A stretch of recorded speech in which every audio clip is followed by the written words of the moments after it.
여러분, 오늘은 우리가 성령의 9가지 열매를 묵상하게 될 것입니다. 원래는 하나를 가지고 설교 한 편을 해도 다 하기 힘든 부분들이기 때문에 그야말로 수박 겉핥기식으로 오늘 쓱쓱 넘어갈 수밖에 없는데요. 성도님들이 자칫 들으시면서 아마 졸리실 수도 있습니다. 그래서 오늘 여러분들이 펜을 가지고 계신 분들은 적으시면서 말씀을 들으셔도 좋을 것 같습니다. 사도 바울이 앞절에서 육체의 일에 대해서 얘기를 하고 난 뒤에 이제 성령의 열매에 대해서 말씀을 하십니다. 육체는 일이고 성령은 열매라 그러네요. 육체, 죄의 처소에서 흘러나오는 것은 일이다, 액션이라고 얘기는 하는데요. 한순간의 열정으로 해치워버리는 것, 일입니다. 뿜어내어버리고 끝나는 것, 일입니다. 열매는 하루아침에 만들어질 수 있는 것이 아니죠. 살아있는 생명에 붙어서 오랫동안 영양분을 공급받고 햇빛을 쬐고 적절한 환경이 만들어지고 난 뒤에야 때가 되었을 때, 가을이 되었을 때 마침내 결실을 거두는 것이 열매입니다. 그래서 이 열매는 긴 시간을 통해서 마침내 내 안에 이렇게 눈에 보이도록 드러난다는 것. 근데 이것이 어디로부터 나옵니까? 나무가 있잖아요. 그 나무는 뭐냐면 믿음이에요. 믿음. 그래서 성령께서 성도들 안에 믿음을 심어 넣어 주셔서 그 믿음이 밑으로 뿌리를 내리고 위로 가지를 뻗어서 마침내 열매로 나타난 것이 성령의 열매입니다. 그래서 육체의 일은 복수로 썼는데 성령의 열매는 단수로 썼어요. 왜냐하면 한 뿌리, 믿음이라는 뿌리에서 나온 것이기 때문입니다. 뭘 말하느냐? 여러분들이 아무리 성령의 9가지 열매를 맺으려고 애를 써도 성도들 안에 믿음이 들어가지 않으면 이 열매는 맺히지 않습니다. 겉으로 드러나 보이기에는 열매가 맺힌 것 같아도 저 사람 굉장히 온유한 사람 같아. 그래도 그 사람의 마음의 중심에 믿음이 없으면 그것은 인간적인 성품이지 사도 바울이 우리에게 추구하며 우리에게 하나님이 선물로 주신 그런 성품은 아닌 거지요. 그래서 내가 이 열매를 맺고자 하면 거듭거듭 여러분들은 앞으로 돌아가셔서 주님과 자신과의 관계가 바르게 정립되는 것이 모든 것의 관건이다 라고 거듭 말씀을 드릴 수가 있겠습니다. 두 번째로, 그렇기 때문에 이것은 내가 인위적으로 만들거나 가공할 수 있는 것이 아닙니다. 성령의 도우심을 따라서 지속적으로 하나님을 배워가고 예수님께 배워가면서 나오는 결실입니다. 똑딱똑딱해서 만들어질 수 있는 것이 아니에요. 인위적으로 내가 분투하고 경주하여서 나타날 수 있는 것이 아닙니다. 성령님의 인도하심 속에 잘 순종하면서 자연스럽게 나타나고 또 그것이 빨리 결실을 거둘 수 있도록 내가 은혜 가운데서 노력하면서 물 주고 영양분을 공급해서 나오는 것입니다. 세 번째로는 이게 열매이기 때문에 안으로 갖고 있기만 하면 상합니다. 과일은 자기가 먹든지 다른 사람에게 나눠주든지 써야 되는 거예요. 그래서 이 열매는 세상에 주어서 다른 사람들이 그것을 먹게 하면서 이 과일이 가치가 있게 되는 거지요.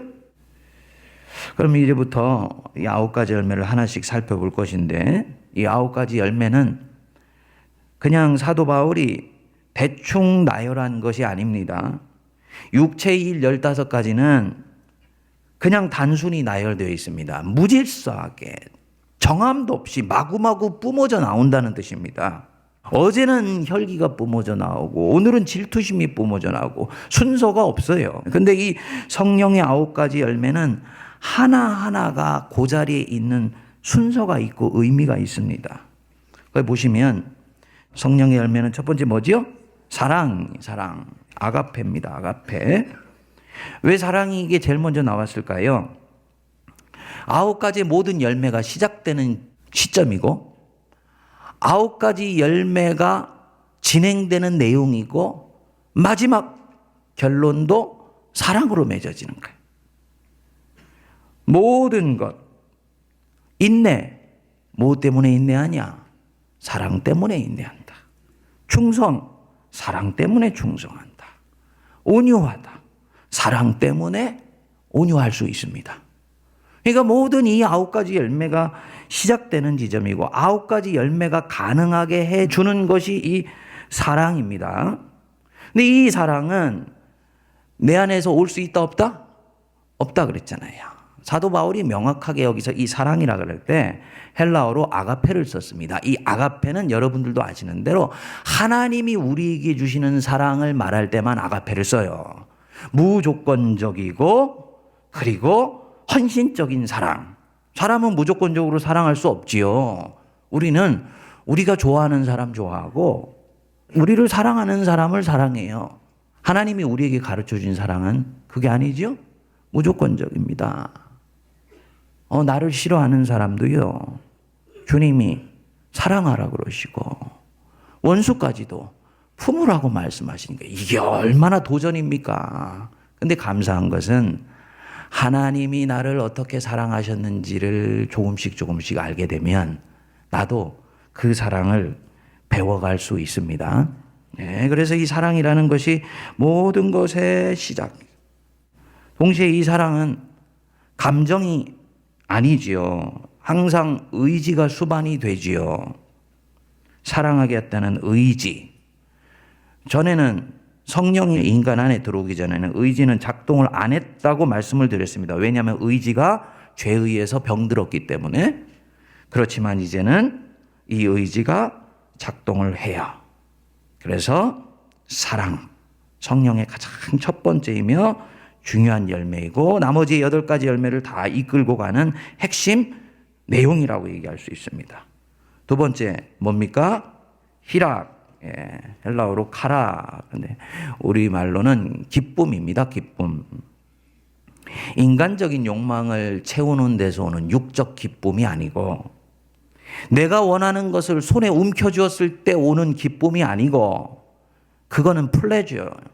여기서 카라, 영어로 joy, 이 말은 뭐냐면은 내 인생이 하나님의 은혜 안에서 엮어져 가고 있다는 것을 알아차리는 데서 오는 기쁨. 인생이라는 것이 저주가 아니고 이게 불교에서 얘기하듯이 고난의 바다도 아니고 하나님이 주신 선물이구나. 하나님이 나를 창조하셔서 세상에 보내실 때 인생이라는 선물을 내게 주셔서 그 속에서 원래 에덴 동산을 살아가시도록 하는 놀라운 축복으로 주신 것이구나. 이것이 내게 깨달아지게 될 때 그 사람 안에 이 기쁨이 흘러나오게 됩니다. 이게 자연스러운 것이지요. 인생에 대한 바른 깨달음에서 오는 기쁨, 그것이 희락이에요. 그리고 내가 이 깨달음을 얻기 위해서는 내 안에 가시가 뽑혀져야 돼요. 그 가시가 뭐냐면 죄의 권세예요. 사람이 죄의 권세에서 눌려 있으면 자기가 그 죄를 다스리는 것 같지만 그 죄가 자기를 다스리기 때문에 얼굴에 기쁨이 없습니다. 웃는 것 같지만은 이상한 웃음이 나와요. 근육이 굳어요. 무뚝뚝한 것과는 다릅니다. 그 마음속에 진정한 자기 삶에 대한 생명력이 솟아나오면서 오는 기쁨, 그것이 희락이에요. 제가 자주 여러분들한테 말씀을 드렸듯이 하나님의 은혜는 어디에도 충만하다.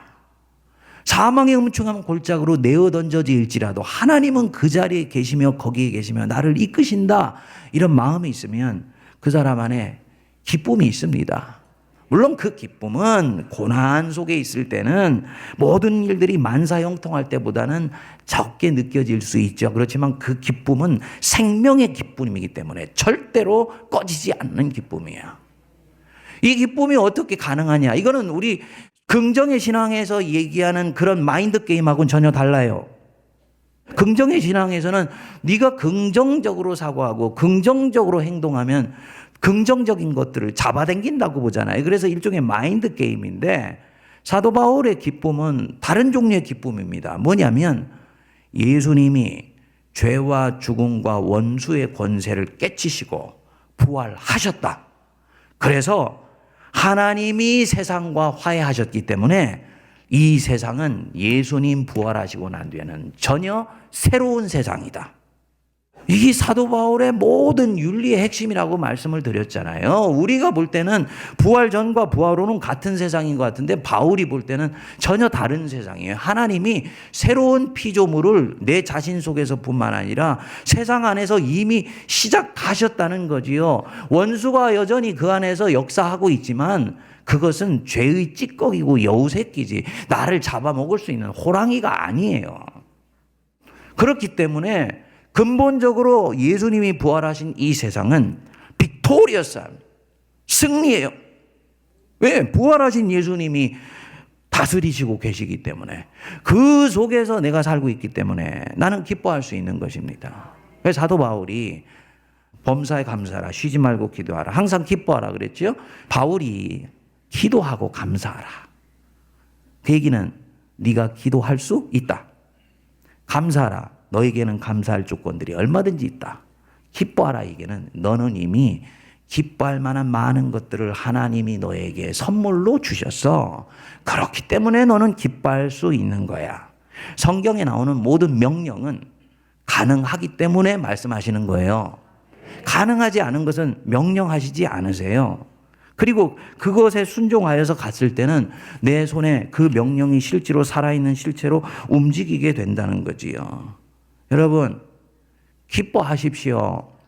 주님이 죄와 원수의 권세를 뚫고 부활하셨습니다. 주일날 예배를 기쁘게 드리는 이유가 바로 그거죠.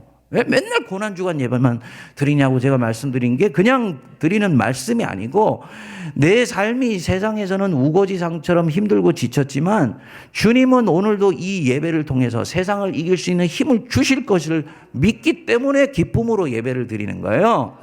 세상에서 지치고 힘들 가운데 폐잔병처럼 여기에 왔지만 그럼에도 불구하고 주님이 나를 사랑하시기 때문에 내가 이 자리에 올 수 있다는 걸 내가 알기 때문에 감사한 것입니다. 그래서 기쁜 것입니다. 근본적으로 주님이 승리자이시기 때문에 내 인생은 고난 한복판에서도 무릎 꿇지 않고 승리할 수 있다. 그래서 기쁜 거예요. 이 예수를 믿으면 기쁨이 넘치게 됩니다. 처음에는 우울한 인생으로 시작되는 사람도 점점 밝아지게 돼요. 그 다음에 뭡니까? 사랑과 희락과 화평. 헬라어로는 에이레네, 히브리어는 샬롬이죠. 5가지 차원이 있습니다. 나와 하나님과의 화평. 이게 되고 나면 나와 이웃과의 화평 찾아옵니다. 그리고 나와 세상, 코스모스, 우주와의 화평, 그리고 나와 하나님이 만드신 자연과의 화평. 예수 믿는 사람은 친환경적이어야 돼요. 왜냐하면 하나님이 천하 만물을 만드실 때 산과 들과 당신의 사슴과 공중의 새까지도 당신의 마음을 두셨어요. 자기 자신만을 사랑하기 위해서 내 옆에 있는 생명체 말 못한다고 해서 업수이 여기는 것은 그것은 하나님의 뜻이 아닙니다. 그래서 예수 믿는 사람은 친환경적이에요. 쓰레기 하나를 버리더라도 분리수거 야무지게 하십시오. 그건 나와 자연과의 화평입니다. 그리고 나와 나 자신과의 화평. 나와 내 인생과의 화평. 자기 인생과 화해하지 못하고서 예수 믿는 분이 굉장히 많더라고요. 지나온 인생에 대해서 회한이 가득 차 있어요. 이루지 못한 꿈에 대해서요, 속에 한이 쌓여 있어요. 성도들 중에 많이 있습니다. 그 한이 주님이 나와 내 인생 화해하기를 원하시고요. 하나님 안으로 들어가셔서 인생의 흔적을 잘 찾아가시면 어디인가 꼬인 부분이 풀려지면서 그 속에서도 하나님이 역사하신다는 것을 내가 알아차리게 될 때 내 인생을 수용할 수 있습니다. 나를 수용할 수 있고, 나를 수용하는 사람이 사실은 다른 사람도 넉넉하게 품을 수가 있거든요. 이게 화평입니다. 여러분 중에 가는 곳마다 충돌을 일으키고 갈등을 조장하는 분이 있습니까? 그분 열심히 있습니다.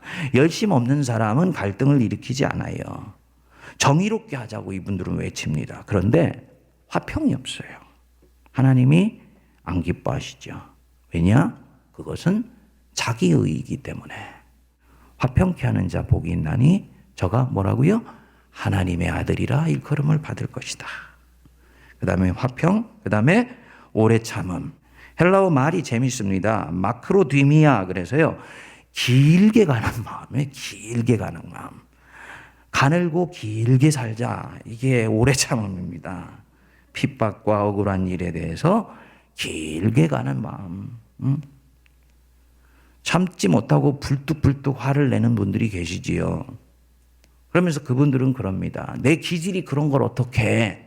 남자분들 중에 혈액형 O형인 분들, 되게 그런 분들.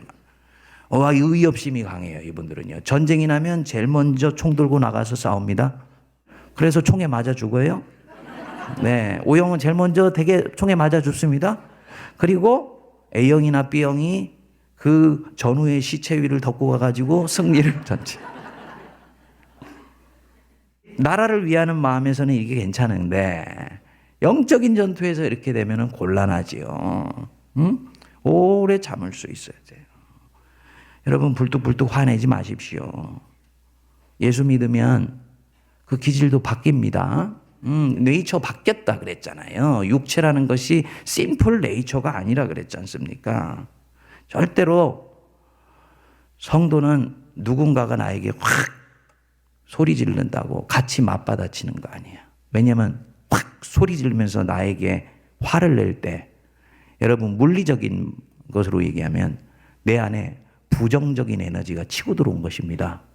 그러면 이 부정적인 에너지는 내 안에 선한 에너지를 죽이고 부정적인 것들을 먹이게 돼서 힘을 발휘하게 돼요. 그리고 이놈은 어떤 식으로든지 수증기처럼 밖으로 뿜어져 나가고 싶어 합니다. 그래서 나도 모르게 반작용으로 확 같이 화를 내는 거예요. 결국은 시간이 지나면 둘 다 죽어요. 누구만 이기냐? 원수만 이겨요. 그래서 사도 바울이 5장 15절에 만일 서로 물고 먹으면 피차 뭐 할까? 멸망할까 조심해라. 이게 오래 참지 못한 데서 나오는 것입니다. 잠언 15장 18절에 보면 분을 쉽게 내는 자는 다툼을 일으켜도 노하기를 더디하는 자는 시비를 그치게 하느니라. 오래 참아서 길게 가는 마음 가지셔서 시시비비를 잠재우는 은혜로운 사람 되시기를 바랍니다. 그 다음에 오래 참음, 그 다음에 뭡니까? 자비. 영어로는 나이스하다. 그 사람 참 카인다. 친절하다. 친절한 성품, 자비예요. 이 사람은 다른 사람에게 상처 주지 않으려고 살피고 돌보는 마음을 갖습니다. 가능하면 상처가는 말을 하지 않고 직선으로 말하지 않고 이렇게 돌려서 잘 얘기를 해서 상대방의 마음을 헤아리면서 대화하고 돌보는 마음 갖는 사람. 이게 자비로운 사람입니다. 신앙은 직선이 아니에요. 곡선입니다. 돌아갈 줄 압니다. 자비. 그 다음에 양선, 자비가 밖으로 흘러나오면 선행으로 나타나거든요. 그리고 이것을 일컬어서 양선이라고 얘기를 하죠. 늘 베풀 줄 아는 사람, 양선하는 사람이에요. 늘 다른 사람에 대해서 물질로, 기도로 공개할 줄 아는 사람, 양선하는 사람입니다. 그래서 사랑과 희락과 화평과 오래 참음과 자비와 양선과 그리고 22절에 뭐지요? 충성입니다. 헬라어로는 피스티스인데 피스티스 여러분들 아시는 대로 믿음입니다. 그런데 이 믿음이라는 말 옆에 충성, 신실함이라는 뜻입니다. 신실함. 진정성에서 우러나오는 정성, 이게 충성입니다. 리더십이 어디서 나오느냐? 충성에서 나와요. 한 사람이 진정성에서 우러나서 정성을 다하면 그 충성은 다른 사람의 마음을 움직여서 내가 가고 있는 그 길에 함께 할 수 있도록 동역자로 세워주게 됩니다. 충성해요. 리더는 희생하지 않으면 리더가 못 돼요. 그래서 항상 일정 정도는 희생할 수 있는 마음을 늘 가지고 있어야 됩니다. 충성된 것입니다. 진정성에서 우러나오는 정성이 있어야 돼요. 목사가 설교하는데 제가 우리 부목사님들이나 후배 목사님들한테 가끔씩 그런 얘기를 합니다.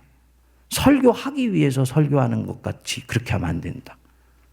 그 자리에 설교를 해야 되기 때문에 설교하는 것처럼 분위기를 가지고 올라오는 경우 있습니다. 그 의무로 올라온 거죠. 그렇죠? 의무 방어전 하는 거예요. 하나님이 안 기뻐하세요. 설교자가 되었다는 얘기는 말씀 한 구절을 붙들고 씨름할 수 있을 때 그게 설교자. 이 척박하게 성도들한테 표현해내기 위해서는 어떤 단어를 선택하는 것이 좋을까 기도하고 고민하면서 씨름하는 거. 그 충성이에요. 충성입니다. 진정성에서 우러나는 정성이지요. 충성된 사람은 말을 바꾸지 않습니다. 왜냐? 진정성이 있기 때문에. 내가 진정성 있게 이 자리에서 얘기한 것은 상황과 환경이 바뀌었다고 해서 말을 바꾸지 않고 계속 신실하게 그 자기가 얘기한 대로 지켜줘요. 그게 충성이에요. 네? 우리 하나님은 미쁘사, 페이스풀, 충성되시다. 무슨 얘기입니까? 약속하신 것을 지키시는 하나님이시기 때문에 충성된 거지요. 주님이 상황 바뀌었다고 해서 말 바꿀 것 같으면 우리 벌써 뼈도 못 추릴 줄 저는 압니다. 예? 예. 제가 했던 행위로 말미암아서 저를 평가하신다면 저는 목사로서 뼈도 추리지 못할 일들이 비일비재해요. 부끄럽지만. 예? 예. 그렇지만 주님이 그럼에도 불구하고 당신이 충성되시기 때문에 당신이 신실하시기 때문에 한 사람을 향한 당신의 약속을 이루어 가시고 또 그 약속을 이루어 갈 수 있도록 나도 같이 바꿔주시는 것입니다. 이게 충성이에요.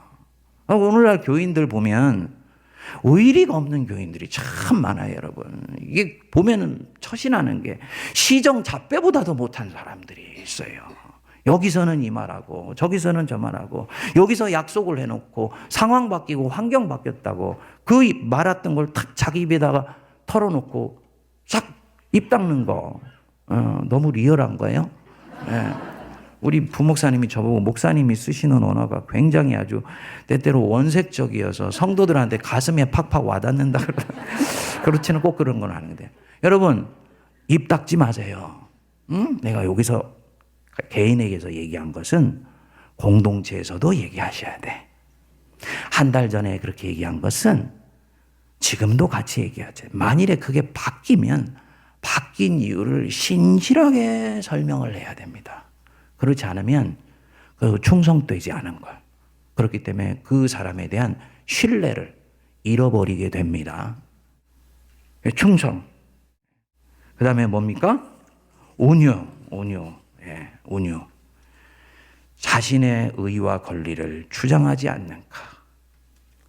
그리스도인에게 가장 이루기 힘든 덕목 중에 하나죠. 뒤로 갈수록 쉽지 않은 것이다. 인간적인 성품으로는 자신의 의와 권리를 주장하지 않습니다.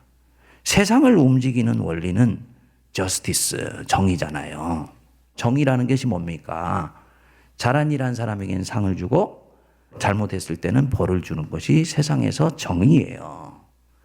열심히 일한 사람이 월급을 많이 받고 일 안 한 사람은 빈손으로 가게 만든다. 세상이 얘기하는 정의입니다. 억울한 일을 당했을 때는 반드시 그것에 대해서 풀려져야 된다. 정의입니다. 세상에 있는 하나님의 백성들이 하나님이 세상을 통치하는 데서 중요한 부분들이 이 정의입니다. 그런데 신앙의 세계 안에서는 이것을 뛰어넘는 경우들이 생긴 거예요. 그게 바로 뭐냐면 온유입니다. 자신의 의와 권리를 주장하지 않아요. 억울한 일을 당했는데도요. 입술을 꾹 다물고 기도만 합니다. 이유가 뭐냐? 정의를 실현하는 것보다 하나님의 의를 이루는 것, 더 높은 차원의 의, 더 높은 차원의 정의를 이루는 것이 자기 마음의 소원이 되었기 때문이에요. 주변에서 핍박을 하고 자기를 음해하고 옳지 않은데도 나에게 대해서 함부로 대하는데도 입술을 꼭 다물고 기도합니다.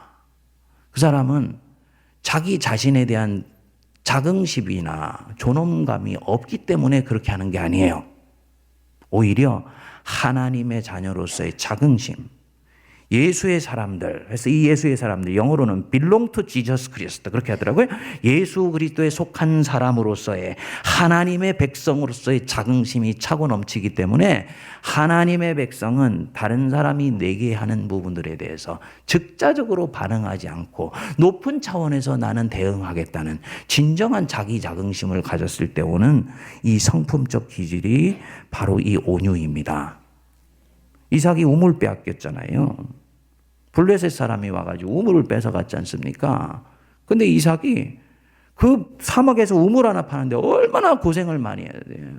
시간 들여, 돈 들여, 사람 들여, 온갖 것들 쏟아부어가지고 우물 팠는데 블레셋 사람들이 와가지고 우물을 뺏어버렸어요. 이삭이 아무렇지도 않게 다른 곳 가서 또 우물 파고 그거 뺏기니까 또 다른 곳에서 우물 파고. 그래서 결국은 하나님이 그 이삭의 행태를 보고 복을 주셨다 그랬죠. 그렇게 한 것 때문에 결국은 그 메마른 사막지대에 살고 있었던 다른 생명들도 복을 함께 받는 것입니다. 그게 온유예요. 그 다투어 시시비비를 가리려고 굳이 하지 않습니다. 물론 상대방이 기를 쓰고 시비 가리겠다고 하면은 그가 원하는 범위 안에서 표현은 하겠지만 그렇게 할 때도 그야말로 온유하면서도 아까 얘기했듯이 젠틀하게, 나이스하게 그렇게 반응을 하는 것이 이게 온유지요.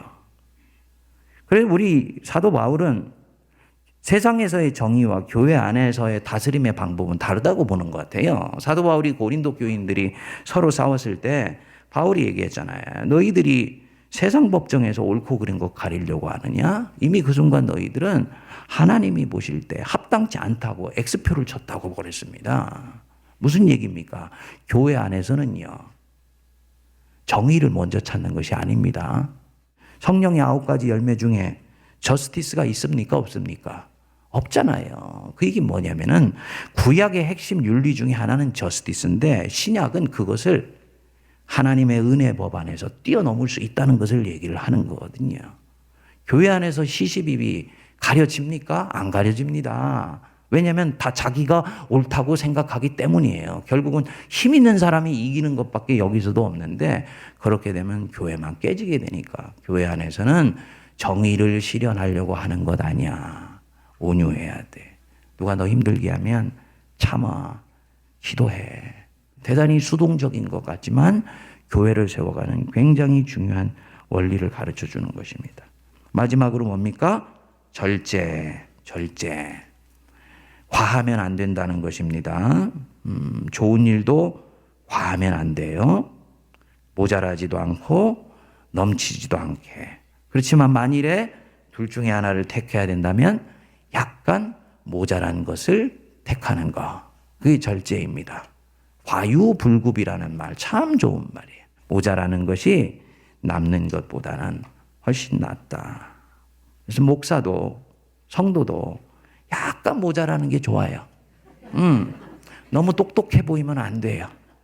그 목포 사랑의 교회 백동조 목사님이라는 분이 계신데 참 그 아주 그 부흥회 같은 거 하면 구수하게 하는 분인데 그분이 포항에 오셔서 농담 반 진담 반 삼아 그러더라고요. 목사님들 성도들 앞에 너무 차고 넘치게 보이지 마세요. 강대상에 올라갈 때도 아이고야 하는 마음으로 허리를 꾸부정하고 올라가면 노 권사님들이 우리 목사님 힘드신가 보다 하고 기도를 해주시는데 목사가 기가 펄펄펄 살아있는 것 같이 하면은 그건 넘쳐 보여가지고 오히려 권사님들이 기도를 안 해주십니다. 근데 제가 그 얘기를 듣는데 깨달음이 왔습니다. 모자라는 게 목사는 알면서도 모르는 척 해주는 데가 있어요. 리더는 그런 것입니다. 교회 안에서는 여러분들이 처신을 할 때 너무 똑똑한 척 하지 마세요. 너무 똑똑한 척 하지 마세요. 덕을 해칩니다. 오히려 아직 신앙심이 여린 사람들이 똑똑하게 보이게 해주시고, 진짜 신앙이 원숙한 사람들은 뒤로 빠지는 듯이 보이게. 그래서 그것이 공동체가 보이지 않게 은혜의 손길 안에서 잘 자라가게 되는 것입니다. 여러분 쓱 살펴봤습니다만 여러분들한테 숙제를 하나 드릴 거예요. 이 성령의 9가지 열매를 놓고 오늘부터 여러분들이 기도 노트 속에 집어넣으셔서 주님, 이 성령의 9가지 열매를 제 인생 속에서 맺어갈 수 있도록 도와주십시오. 날마다 기도하세요. 날마다. 그래서 그 열매 하나하나의 항목들을 머릿속으로 새겨보시면서 내가 오늘 이 부분에 있어서 모자란 부분들이 있는지도 살펴보시고, 여러분들이 이렇게 보시면서 내가 지금 이 부분은 약하다 하는 부분들도 어느 정도 알아차리셨을 것입니다. 그리고 그 부분들을 집중적으로 먼저 살피셔서 주님 앞에 계속 머리를 조아리시면 하나님이 그 부분들을 서서히 은혜로운 성품으로, 성령의 열매를 맺는 성품으로 바꾸어 가십니다. 그리고 사도 바울이 이것이 바울이 가진 비전이었습니다. 한 사람이 성령 안에서 견고히 세워져 가면 그는 세상을 바꿀 수 있다. 바울의 비전이에요. 제도를 바꾸는 것이 아니라 사람을 바꿈으로써 그 사람으로 하여금 하나님의 제도와 하나님의 구조가, 하나님의 시스템이 만들어지도록 하는 것. 그 예수님이 시작하신 걸음이고 바울이 보았던 가장 위대한 비전이죠. 바로 그 성령의 사람 되시기를 주의 이름으로 축복드립니다. 기도하겠습니다. 오늘도 주 앞에 나와 말씀을 듣고 머리를 조아린 주의 백성들 기억하여 주옵소서. 하나님은 미쁘셔서 우리에게 하신 약속을 변개치 아니하시고 우리를 택하셨기에 우리의 인생에 검은 머리가 팥뿌리가 되며 백발이 되어서도 우리를 떠나지 않으시고 코끝에 호흡이 멈출 때도 우리와 함께 동행하시며 하나님 나라 우편에까지 성령을 통하여 우리를 이끌어 주심을 감사드립니다. 선물로 주신 이 생을 감사하며 찬양하며 살아가게 하시고 그 속에서 성령의 9가지 열매를 맺어 하나님이 기뻐하시는 하나님의 나라를 이루어가는 복음의 역군들 되게 하여 주옵소서.